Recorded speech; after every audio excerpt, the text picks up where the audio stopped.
Sa bawat buhay, may mga pagsubok, may mga tagumpay, at may mga pagkakataon na tila walang patutunguhan. Ako, tulad ng marami, ay dumaan sa mga pagsubok na ito. Pero hindi ko iniiwasan ang mga ito, tinanggap ko. Simula nung bata ako, natutunan ko ng magpursige. Hindi madali ang buhay, pero sa bawat hirap, natututo akong tumayo at magpatuloy. Sa mga gabing puno ng tanong at kaba, natutunan kong yakapin ang bawat pagpaksa. Ang buhay ay parang isang laro. Minsan, matatalo tayo, pero ang mahalaga ay kung paano tayo bumangon.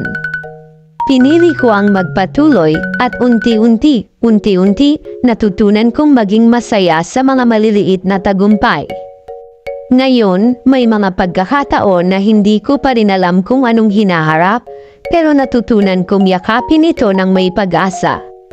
Sa bawat hakbang, sa bawat desisyon, natutunan kong hindi mag-isa. Kasama ko ang mga tao sa paligid ko, at higit sa lahat, ang sarili ko.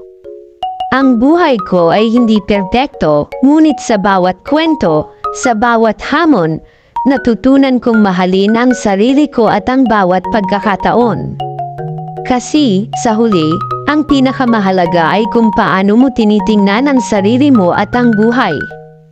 Don't forget to subscribe, to like, to share, to comment. Thank you for supporting my YouTube channel. Thanks for watching.